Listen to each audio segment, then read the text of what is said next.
اور بلڈوزر چل جائے. بولو جموں کشمیر کے اندر ایسی دہشت گردی کسی کو بھی برداشت ہے؟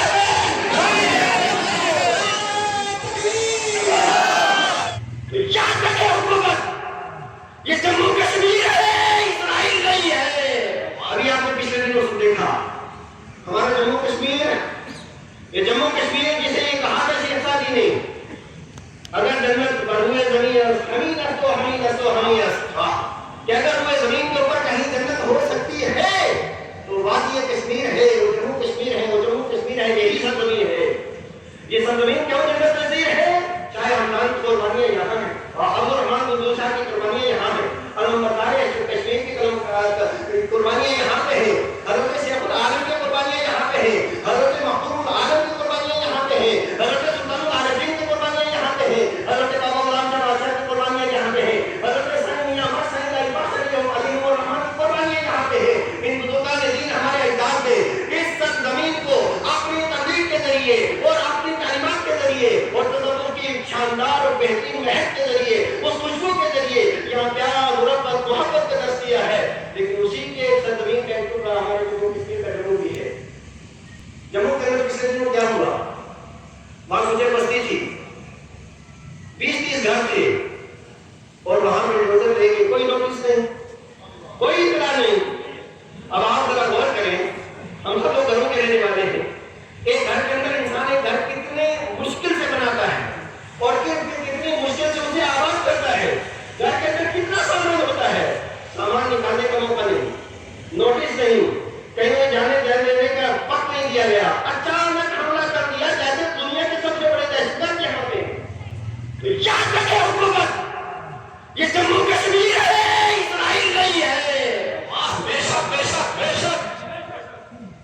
پہلے ہم قانون سے کہیں گے، قانون اپنا کام کرے، اور جب قانون جب بانجھ ہوتا ہے، قانون جب اپاہج ہوتا ہے، حکومتیں جب بے ایمان ہوتی ہیں، پھر انقلاب بھی آتا ہے، انتشار بھی ہوتا ہے، وہ سڑکوں پہ بھی آتا ہے. واہ بے شک بے شک. واہ. اس وجہ سے ہم نہیں چاہتے کہ جموں کشمیر کے اندر اس طرح کی انارکی ہو. ہمارے سارے لیڈر وہاں کے مبارکباد کے مستحق ہیں، سب لوگوں نے احتجاج کیا، مبارکباد کے مستحق ہیں. لیکن میں پوچھنا چاہتا ہوں، اور بعد میں جس وقت میں نے ایک ویڈیو دیکھی، وہ لوگ بذاتہ ان کی ملکیت زمین کی، ملکیت زمین، اور بلڈوزر چل جائے. بولو جموں کشمیر کے اندر ایسی دہشت گردی کسی کو بھی برداشت ہے؟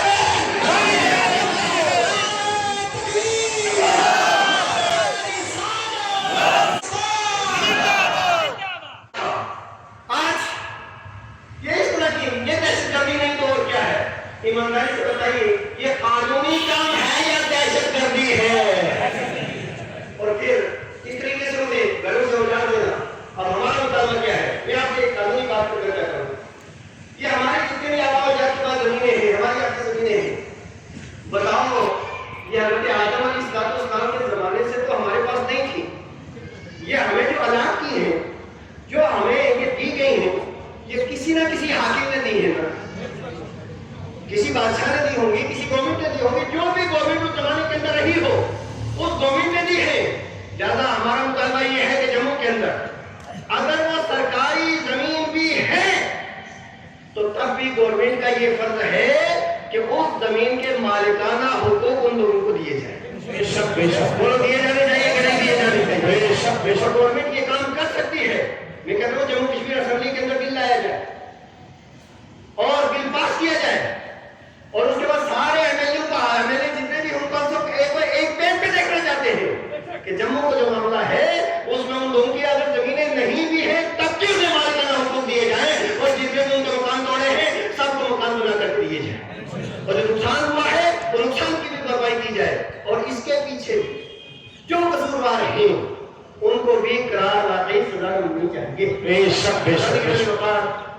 ہم یہ چاہتے ہیں ہمارا جموں کشمیر آگے بڑھے، ہمارا ملک آگے بڑھے، بھائی چارہ ہو، پیار ہو، محبت ہو، مربت ہو، اور ڈرگس کا یہاں سے صفایا ہو، اور مل جل کر کے لوگ رہیں. جو اس کا آئین ہے، قانون ہے، اس کے مطابق سارا سلسلہ چلے. کوئی مسلمان بھی اگر غلطی کرے اسے بھی سزا ملنی چاہیے، لیکن بلا وجہ نہیں. ایک کو سزا دیں دوسرے کو معاف کر دیں، ایک کو سزا دیں دوسرے کو چھوٹ کر دیں، اس طرح نہیں. بالکل برابری کا سلوک ہونا چاہیے. اللہ تبارک و تعالی ہم سب کا حامی و ناصر. وآخر دعوانا الحمد للہ رب العالمین.